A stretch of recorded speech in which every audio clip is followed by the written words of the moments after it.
Poojappura central ജയിലിൽ നിന്നും 2 mobile ഫോണുകൾ പിടിച്ചെടുത്തു. തടവുപുള്ളിയുടെ അടിവസ്ത്രത്തിൽ നിന്നാണ് ഒന്ന്, പിന്നീട് ശുചിമുറിയിൽ നിന്നും മൊബൈൽ ഫോണുകൾ കണ്ടെടുത്തു. 6 മാസത്തിനിടെ 8ാം തവണയാണ് പൂജപ്പുര സെൻട്രൽ ജയിലിൽ നിന്ന് മൊബൈൽ ഫോണുകൾ പിടിച്ചെടുക്കുന്നത്. മനീഷ് മഹിവാൽ വിവരങ്ങളുമായി ചേരുന്നു. മനീഷ്, നമ്മുടെ സെൻട്രൽ ജയിലുകളിലൊക്കെ യഥേഷ്ടം മൊബൈൽ ഫോണുകൾ പ്രവർത്തിപ്പിക്കാമെന്നിരിക്കെ അവിടെ ഏതെങ്കിലും ഒരു മൊബൈൽ കമ്പനിയുടെ ഒരു ടവർ കൂടെ സ്ഥാപിക്കുന്നത് നല്ലതായിരിക്കും എന്ന് തോന്നുന്നു. നല്ല സിഗ്നൽ കിട്ടുമല്ലോ.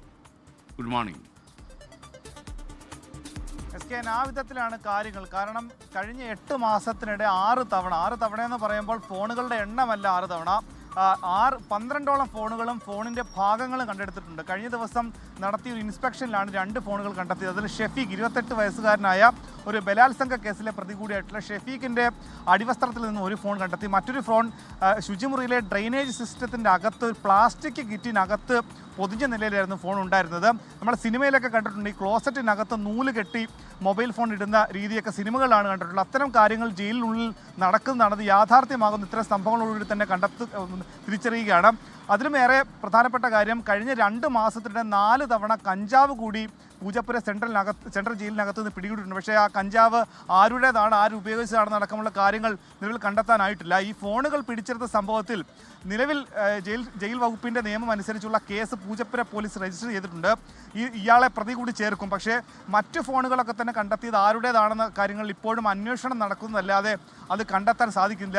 SKനൊപ്പം തന്നെ നമ്മുടെ പൂജപ്പുര സെൻട്രൽ ജയിലിലെ തടവുകാരുടെ എണ്ണം 1300 പക്ഷേ 700 തടവുകാരെ പാർപ്പിക്കാനുള്ള കപ്പാസിറ്റി മാത്രമുള്ളപ്പോൾ 1300 തടവുകാരുള്ളത് ഇത്തരത്തിൽ മൊബൈൽ ഫോൺ, കഞ്ചാവ്, ലഹരി ഉപയോഗങ്ങൾ വർദ്ധിക്കാനും അത് നിരീക്ഷിക്കാനുള്ള പോലീസ് സംവിധാനത്തിൽ അല്ലെങ്കിൽ ഈ പാറാവുകാരുടെ എണ്ണത്തിലെ കുറവുമൊക്കെ തന്നെ ഈ രീതിയിൽ യഥേഷ്ടം ജയിലിനുള്ളിൽ ഇവർക്ക് വിഹരിക്കാനുള്ളൊരു മാർഗമായി മാറുകയാണ്. അതുകൊണ്ടാണ് 8 മാസത്തിനിടെ 6 തവണ 12ഓളം ഫോണുകളും ഫോണിൻ്റെ ഭാഗങ്ങൾ കണ്ടെത്തിയിട്ടുള്ളത്. നേരത്തെ കഴിഞ്ഞ തവണ പിടികൂടിയത് വാട്ടർ ടാങ്കിൻ്റെ മുകളിൽ പല ഭാഗങ്ങളായിട്ടായിരുന്നു. കാരണം ഈ മൊബൈൽ ഫോൺ ഇവർ സൂക്ഷിക്കുന്നത് ഒരു ഫോൺ ഒറ്റയ്ക്കായിട്ടല്ല, ബാറ്ററിയും അതിൻ്റെ മറ്റു ചില ഭാഗങ്ങളും പലരുടെ കസ്റ്റഡിയിലും പിന്നെ പല സ്ഥലങ്ങളിലും ഒളിപ്പിച്ച നിലയിലായിരിക്കും ഈ മൊബൈൽ ഫോൺ ഉള്ളത്. അതുകൊണ്ട് തന്നെ ഒറ്റ സെർച്ചിൽ അല്ലെങ്കിൽ ഒറ്റ ഇൻസ്പെക്ഷനിൽ ഈ മൊബൈൽ ഫോൺ പിടികൂടാൻ സാധിക്കില്ല. അതുകൊണ്ട് തന്നെ ഇവർ അത് ഒത്തുകൂടുന്ന സമയത്തായിരിക്കും ഓരോരുത്തരുടെ കയ്യിൽ ഓരോ പാർട്സ് ഉണ്ടായിരിക്കും. അത് പിന്നെ കൂട്ടി യോജിപ്പിച്ചിട്ടായിരിക്കും മൊബൈൽ ഫോണുകൾ ജയിലിൽ സൂക്ഷിക്കുക.